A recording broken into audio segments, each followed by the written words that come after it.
Hey everybody, welcome to day 160, Reseller Reflections, a day in the life of a full-time reseller supporting her family. It's Friday, November 15th, 2024, and we didn't meet our sales goal today.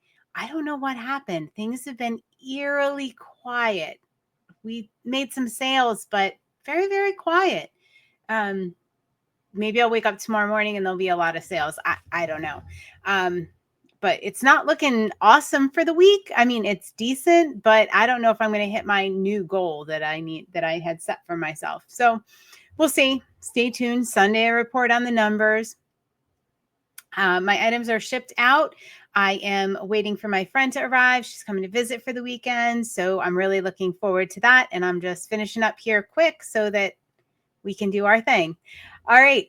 I am reset to zero, and joining me on the Reset to Zero challenge are Jill of Rusted Truck Relics, Jason the Santee Swapper, Char Fabulous Flamingos, Kathy Singz, Nick Mr. C Chats, Vanessa Brightest Holidays, the Diabetic Reseller, Judith R, Pam of Whimsy and Such, Carmen of Northern Bargains, and Becky of Becky Consigns. Great job, guys. Keep doing it, even on the weekends. Yes.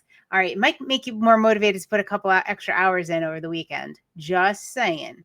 It occurred to me that as I've been doing these reseller reflections, some of you, listen every day. Some of you maybe hopped in midway. Some of you maybe are new to Consignment Chats, C Chats, and don't know anything about me. And so I thought I would introduce myself in a very basic way. I've shared some really personal things on these reseller reflections, along with some business things. It's been a combination of what it's actually like to be a day in the life of a full-time reseller. And so I have been a full-time reseller since 2012. So I've been doing this for quite a few years at this point, 12 plus years. I've always done it a little bit on the side. Even before that. But I opened a consignment store, a brick and mortar store in Conshohocken in 2012. And before that, I had done work. I organized it was called Conchi Kids Consignment. It was like a weekend event for the families and community in our neighborhood. And I just kind of fell in love with consignment and reselling and really wanted to bring that into the community full time. And that is what I did. There's more to the story, but we'll get into that. I'll link up the sustainable fundraising video that I do if you want more information on that. If you're thinking about something like that, super passionate about giving back and involving the community in the business. So that started that. I was in the brick and mortar for 3 years. I closed the brick and mortar. I didn't close the brick and mortar. That's the wrong thing. So I did not own the space, and it was a contentious relationship with my landlady. So after 3 years, I decided to just keep the online business running and be an online reseller while I looked to purchase a new property because I was done with renting. So in the meantime, this online business, the online part of the business, was able to sustain me and my family. And shout out to the Scavenger Life podcast, because I didn't realize I could ever make a living doing this full time solely online. And I just kind of fell in love with being online. I missed my brick and mortar customers. I missed that kind of community piece of it. However, I was able to be there more for my children who were in like elementary and middle school at that point. And it was just a lot better. I could more easily adapt my schedule and be there with the kids. Before I opened the consignment and reselling business, my background was in I have a degree in environmental science, but I have always worked in the tech world as a project manager, doing all sorts of things. And for a while, I was a stay-at-home parent, and that was awesome. But basically, my background is, even though I have the science background, my working background is in tech and project management in that space. So I really wanted to own my own business. I'm sure a lot of you are in that situation. where you just feel like you don't like the limits placed on you by, the company you're working for, in the corporate structure and all of that. It was just very, very limiting to me.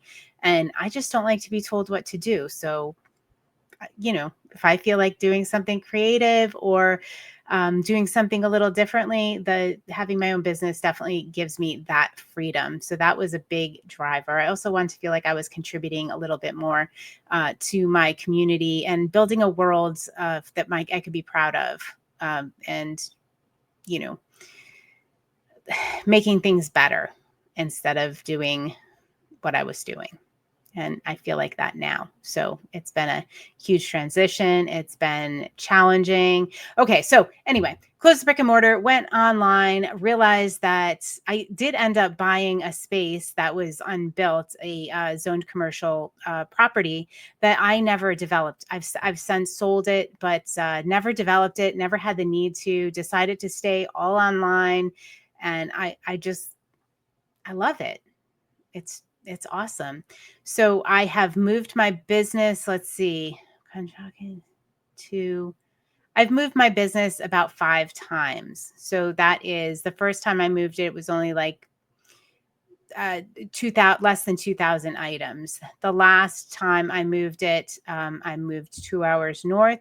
I started outside of Philadelphia. I am now outside of Scranton, which is 2 hours north. If you're not familiar with Pennsylvania geography. And I'm in a space now that is set up well for reselling.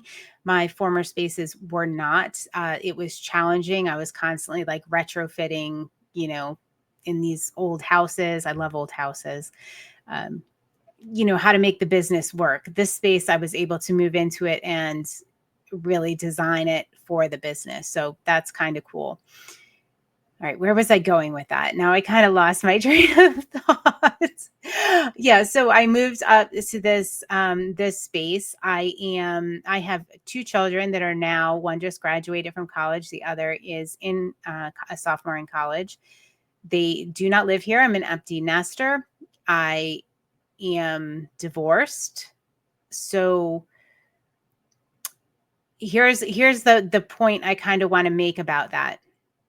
It does play into this reselling thing. I often get, I don't want to say frustrated isn't the right word, but a lot of resellers have a partner, have, the support. Maybe somebody's carrying your health insurance. There are definite challenges that come with doing this solo, right? Not having a partner, not having somebody, with the benefits or with the health insurance and all of that good stuff, like totally running the business on your own. You're responsible for all the bills, all the things. And it can be a lot of weight on your shoulders in a roller coaster type business like online reselling. And I am not complaining. I've absolutely chosen to do this. I like my life. I like doing it solo, but it does come with a unique set of challenges. And a lot of times we hear from, people that, are coupled and in the other, kind of situation where they have the support of a partner, even if that's not support in their business, kind of like a safety net.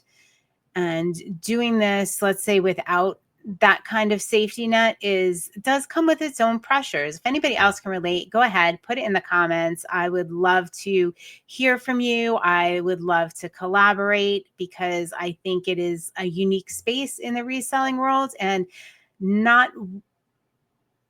that has unique challenges. And I would definitely like to spotlight someone on our Consignment Chats channel that is in this situation, kind of talk about some of the unique challenges that come along with being, the sole breadwinner for a family. Or even if it's you and you are your family, that's cool too. But I would love to chat a little bit about the unique challenges that brings when you don't have a safety net and you're kind of doing this on your own. So reach out, let me know. I would love to chat with you because I think we're the minority in the reselling space, or maybe we're not and people don't talk about it too much, but I want to talk about it. All right. So anyway, that's it in a nutshell. I am here doing my thing full-time, online reselling with an emphasis on consignment, running Country Consignment, just loving my customers, loving this business, riding the roller coaster day in and day out. And I want to thank you really for tuning in, and hopefully this gives you a better idea of, where I am, what I'm doing, and I'm sure you can relate to some aspect of this story. And I look forward to talking to you for many more days. All right, guys, have a great night. Bye-bye.